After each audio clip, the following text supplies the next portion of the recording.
Hello viewers, welcome to கனியின் வீடு. இட்லி மிச்சமாச்சினாலே அதில் இட்லி உப்புமா தான் பண்ணுவோம்.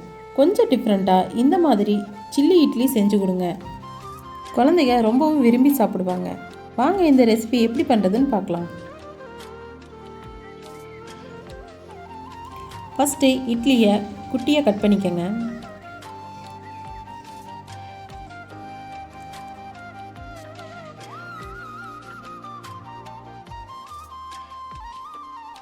எல்லா இட்லி கட் பண்ணியாச்சு. ஒரு பேனில் எண்ணெய் ஊற்றிக்கங்க.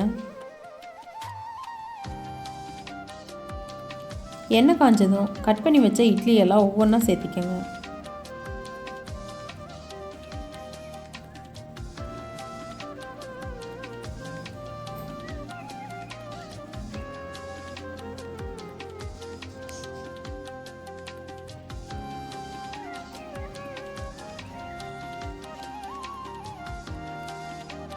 இட்லியை லைட்டாக பரட்டி விட்டுட்டே இருங்க. இட்லி நல்லா பொரிஞ்சு வரணும். பாருங்கள், நல்லா வெந்து கோல்டன் ப்ரௌன் கலர் ஆயிடுச்சு.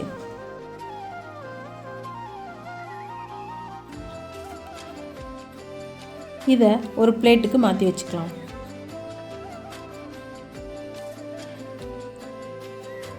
இட்லி ரொம்ப கிறிஸ்பியாக இருக்கும்.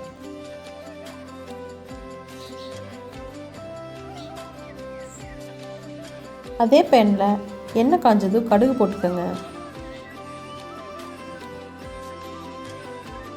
கடுகு நல்லா பொரிஞ்சதும் ஒரு கொத்து கருவேப்பிலையை போட்டுக்கோங்க. பொடியாக நறுக்குன பெரிய வெங்காயத்தை சேர்த்திக்கோங்க. வெங்காயம் கலர் மாற வரைக்கும் வதக்கிக்கோங்க.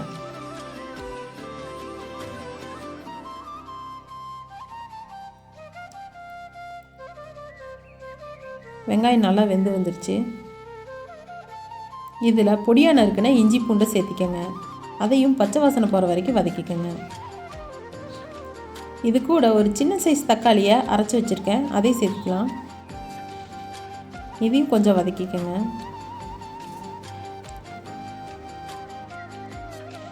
தக்காளி கொஞ்சம் வெந்ததும் 1/2 ஸ்பூன் கரம் மசாலா, 1/2 ஸ்பூன் மிளகாய்த்தூள், கொஞ்சமாக மஞ்சள் தூள், இந்த மசாலாவுக்கு தேவையான அளவு உப்பு. ஆல்ரெடி இட்லியில் உப்பு இருக்கும், அதனால் உப்பு பார்த்து சேர்த்திக்கோங்க. கொஞ்சம் எண்ணெயிலேயே பரட்டி விடுங்க. இதில் மசாலா வேகிறதுக்காக 1/4 டம்ளர் தண்ணி சேர்த்திக்கோங்க. நல்லா மிக்ஸ் பண்ணி விட்டுருங்க.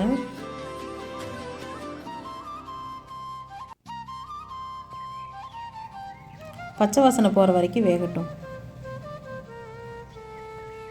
இப்போ பச்சை வாசனை போயிடுச்சு, தண்ணியும் சுண்டிடுச்சு. நல்லா கிரேவி மாதிரி இருக்குது பாருங்கள். இதில் நம்ம பொரித்து வச்ச இட்லி சேர்த்திக்கலாம்.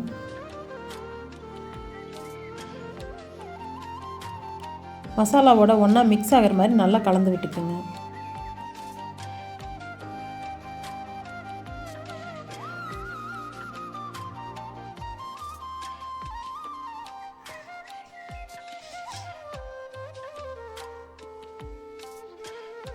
இப்போ நல்லா மிக்ஸ் ஆயிடுச்சு.